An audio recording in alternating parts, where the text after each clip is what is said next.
Archbishop Desmond Tutu often tells the joke of the three bishops. These three bishops were standing before the altar in their robes, and they were beating their chest, saying before God, "I am nothing, I am nothing." As they were doing that, a lowly acolyte came in the sanctuary, made his way to the front where the bishops were, and he too started beating on his chest, "I am nothing, I am nothing."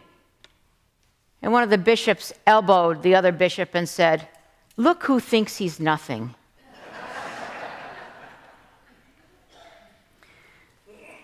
False humility makes us laugh because humility is not something that we can claim to have. The minute we claim to have it, we lose it, it seems. You probably have never put on your resume or read another resume that said, "Humility is my greatest strength." Now, in the book of Joy that we've been looking at all fall, neither Desmond Tutu nor the Dalai Lama wanted to claim to be an expert on humility. But each was sure that humility was essential to a life of joy. Humility is one of the pillars of the mind when it comes to our capacity for joy. Now, humility is not a virtue extolled in our society, is it? But it's a virtue necessary for spiritual life. A great story is told about the famous Sufi, the Persian mystic and poet Rumi. Once upon a time, a young man decided to leave his homeland and go to learn from the great teacher Rumi in Konya. After weeks of arduous travel, he finally reached the outskirts of the city and saw a gracious presence walking towards him. The young man knew in his heart that this was Rumi. The young man dropped to his knees in prostration before this great teacher whom he had been seeking. But as he arose, he found Rumi was prostrated in the dirt in front of the young man. Amazed and embarrassed, the young man again prostrated himself, and when he arose, Rumi was again prostrated before him. This happened over and over and over again until the exasperated young man finally said, "Why are you, my teacher, prostrating yourself before me in the dust, a seeker?" To which Rumi replied, "If I did not show you my nothingness, what would I be useful for?"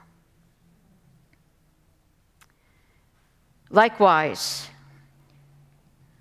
Tutu and the Dalai Lama, in the same spirit of Rumi, though they are great spiritual and moral global leaders, have both been awarded the Nobel Peace Prize, are both revered, and both who have transformed countless lives across the globe. Neither of them considers themselves superior to any other human being. They both say they are a human being among human beings. This is not, I would say, in general, the American way, is it? And I would also say that we are not a very, in general, joyful society. Perhaps we are lacking in humility, and therefore we are lacking in joy. In general, we're more about working a lot. We're overstressed. We overeat. We overbuy. We are one of the most stressed out nations that there is. Humility is often viewed as a weakness. It's viewed as meekness, as timidity, or low self-esteem. And what I'd like to do in these few moments is expose that misconception about humility and really lift up the spiritual principle that opens our capacity for joy. Are you with me so far? So the word humility actually comes from, this is from the book of Joy, actually comes from the Latin word for soil, or humus, not to be confused with delicious hummus, but humus. Humility literally brings us back down to earth, sometimes with a thud, unfortunately. The Archbishop tells the story of flying from Durban to Johannesburg during the anti-apartheid struggle. A flight attendant said that one of the passengers had asked if he would autograph the book. Tutu recalls, I tried to look humble and modest, although I was thinking in my heart that there were some people who recognized a good thing when they saw it. But when she handed him the book and he took out his pen, she said, "You are Bishop Murzozo, aren't you?" Can I tell you how many times I've been approached over the years? Because in my last church where I served, there were 2 other women pastors. We were all the same height. We all had same hair, but we looked nothing alike. But everybody got us mixed up all the time. And it just happened to me a couple months ago. I'll go to an event, and somebody will come up and put their hand on my shoulder and say, "I just want you to know, even after all these years, you've changed my life. Thank you so much, Karen."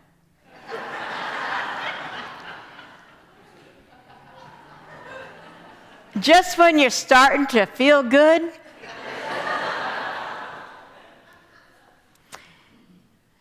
Tutu and the Dalai Lama point out that none of us are immune to the all too human traits of pride or ego. But true arrogance really comes from insecurity.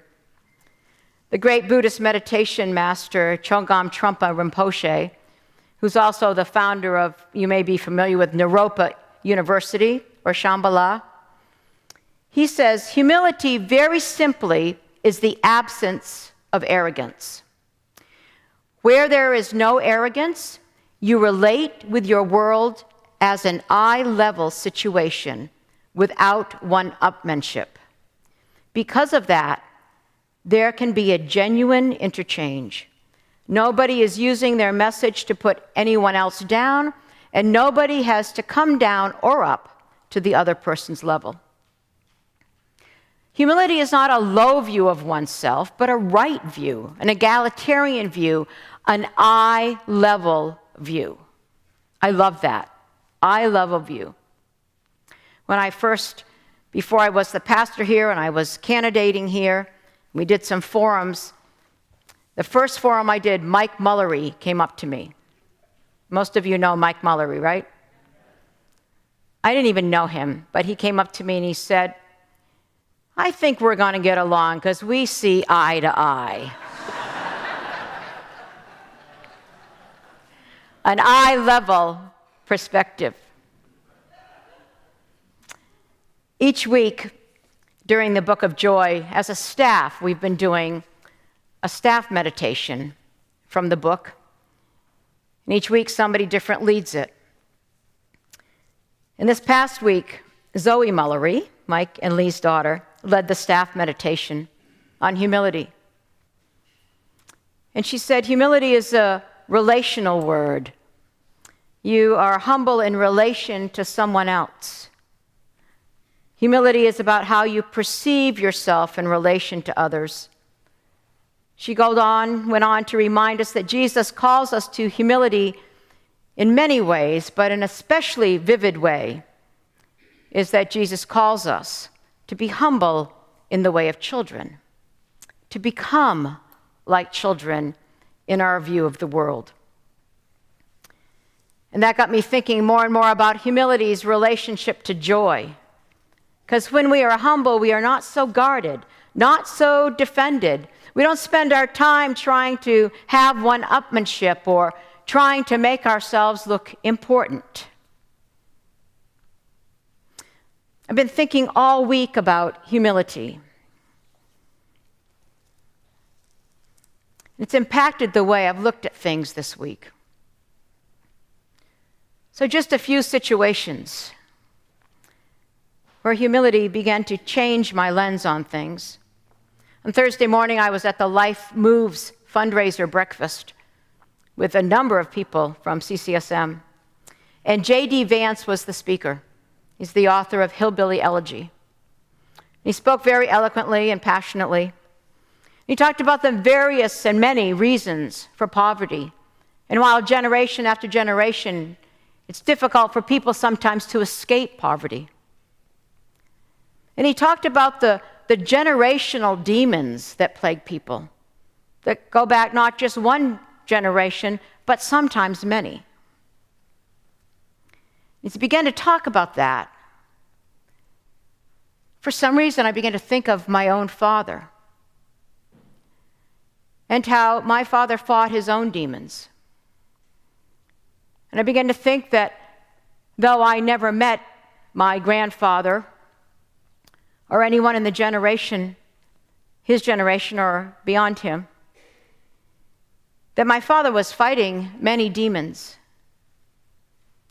And I just had this one moment where I was able to say, and my father did the best he could with the demons he fought in his own life. And all of a sudden, with humility, I saw my father at an eye-level perspective. Not as someone younger who looked up to him, or as someone who, as I aged, in many ways, honestly, looked down on him. But I saw him in an eye-level perspective, and for a moment, I had more grace in my heart, and that opened me to more joy. Humility in our familial relationships could go a long way, I think. And then this week I began to watch the Ken Burns Vietnam special. Perhaps some of you have been watching that on PBS. Hard to watch. And I began to think about nationalism, whether it was the French or the Vietnamese themselves or the United States or China, or Japan, in the role of Vietnam. Now, every nation gets to be self-determinating for sure, but there's a kind of national pride or national arrogance that leads to destruction and devastation. We are seeing that now threatening the very existence of countries, are we not? A national arrogance. What if, I don't know that nations can be humble, but what if there was a little more humility?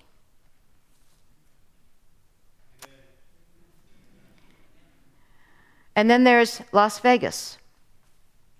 How different might the post-Las Vegas conversation look if some of our politicians displayed a little humility? If they were able to say, maybe the positions we've held aren't as helpful as we thought.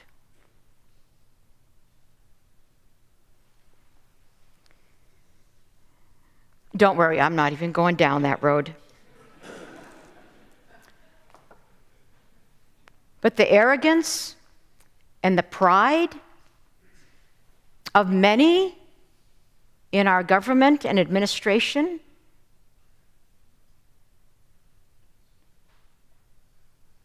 is leading to disastrous consequences.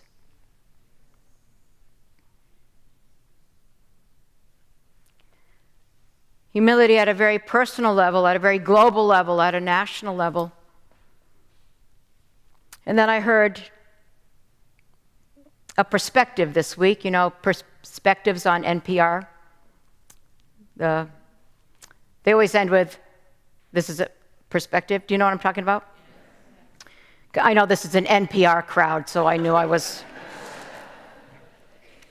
Ellie and I said this week, what would we have to talk about if the conversation just didn't start with, I heard on NPR. But Les Bloch gave a perspective. He's a construction manager in San Francisco. And it really reminded me of the wisdom of the Rinpoche, talking about an eye-level perspective when it came to humility. And excerpted from this perspective are these words from him. Two things can be true at once. Creators of beautiful things may be ugly. A misguided politician may say something that actually makes sense. And a hero can do evil. You can be a Jew and love the teachings of Jesus, or a Christian who wants to fight. You can be a Muslim and hate terrorism. You can be a Republican and not a racist. You can be liberal and stingy with kindness, or a conservative who does not conserve. You can be a general who doesn't want war, or a member of the NRA who believes in gun control. The labels of the past, used out of laziness or as rocket fuel for controversy, are bogus. To assume otherwise is to arrive at the wrong conclusion. We can fall and stand at the same time. Our existence is confounding.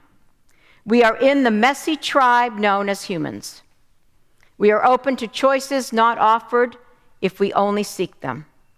Two things can be true at once. Our inventions threaten our very existence. We are the most intelligent beings on earth. What an eye-level perspective. Are any of you as guilty as I am?